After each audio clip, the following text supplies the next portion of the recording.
শিব মন্দির। হচ্ছে না, প্রচণ্ড গরম, আকাশটা কি সুন্দর লাগছে। সবাইকে গুড মর্নিং, আমি শিপ্রা। আমার একটা নতুন ভিডিওতে তোমাদের অনেক শুভেচ্ছা আর ভালোবাসা জানাই।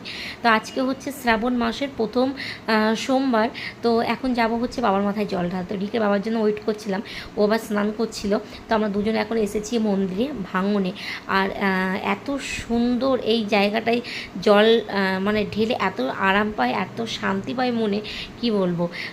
পাশেই হচ্ছে গঙ্গা।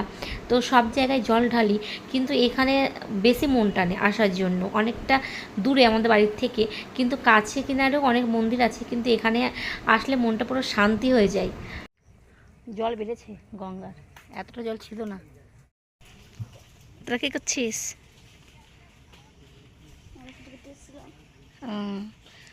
জল বেড়েছে গঙ্গার, আমার বল। অনেক, এত জল ছিল না। কত সুন্দর লাগছে দেখি। হ্যাঁ, গর্ত হয়ে গেছে।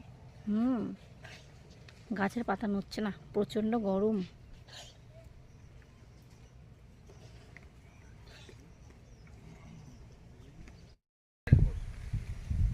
পুজো দেওয়া হয়ে গেছে আমাদের। ওই সাইডে গরম, কিন্তু গাছের নিচে দাঁড়িয়েছি, কত সুন্দর হাওয়া। আর চারিদিকে হচ্ছে জঙ্গল। চারিদিকটা তোমাদেরকে একটু ঘুরে দেখায়। এটা হচ্ছে কদম গাছ। এই যে এটা হচ্ছে কদম গাছ, আর চারিদিকে জঙ্গল। আর এই গঙ্গা, গঙ্গার ধারে হচ্ছে শিব মন্দির।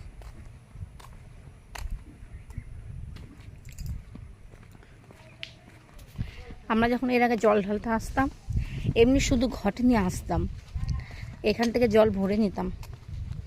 তো এখন এই যে অনেকটা জল হয়ে গেছে না, আর নিচে নামলাম না।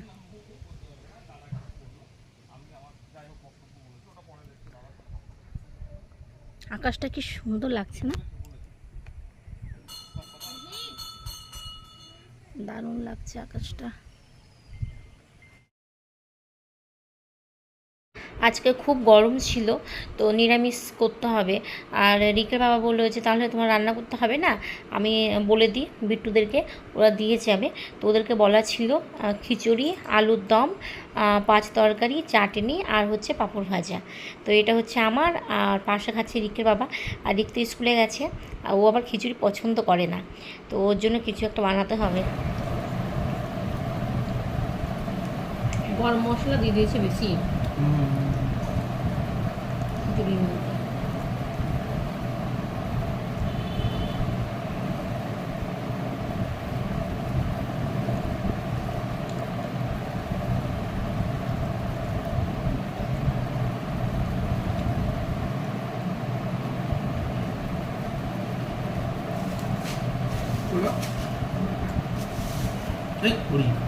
এই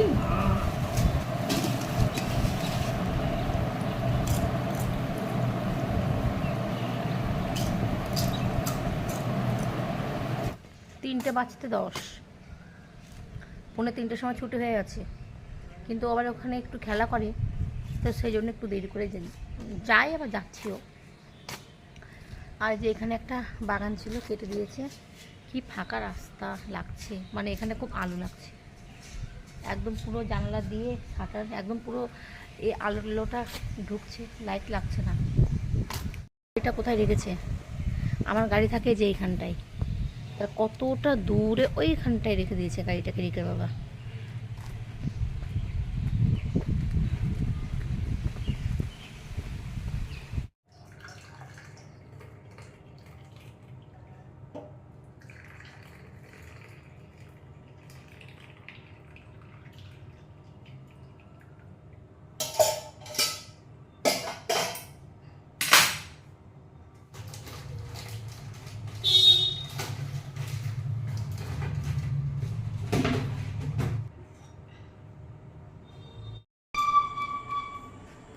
বাবা ভোলেনাথের প্রসাদ দিয়ে গেল। এই যে এখানে খিচুড়ি, এটা হচ্ছে আলুর দম, আর এই পায়েসটা আমার ছেলে খাবে। বাবান, পায়েসটা খেয়ে নাও, পায়েস খেয়ে নাও। গেটে তালা দাওনি, বন্ধ করো।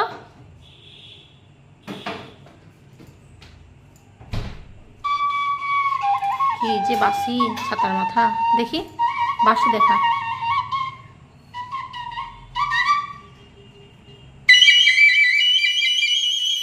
ওরে বাবারে, তালা দে গেটে, মা তালা দাও।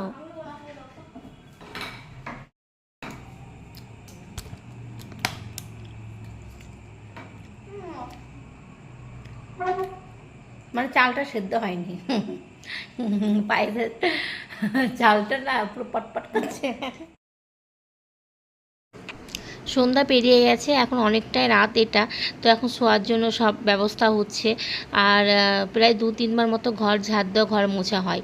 সকালবেলায় তো মাসি মুছে দিয়ে যাই, তারপরে আমি যখন সন্ধ্যাবেলায় সন্ধ্যা দিই তখন আবার ঘর ঝাড় দিয়ে মুছি, তারপরে যখন ঘুমোই তখন একবার। তো তার কারণ কি বলো তো, এই ঘরে হচ্ছে এসি লাগানো, আর তার উপরে খাটটা ছোট, আমাদের 3জনের না হয় না, তো আমি আর রিক নিচে বিছানা করে শুই। আর এই ঘরে এসি লাগানোর কারণ হচ্ছে এই যে এই আমাদের এই ঘরের সাথে না রিকের দাদুর ঘরটা পুরো সেট করা আছে।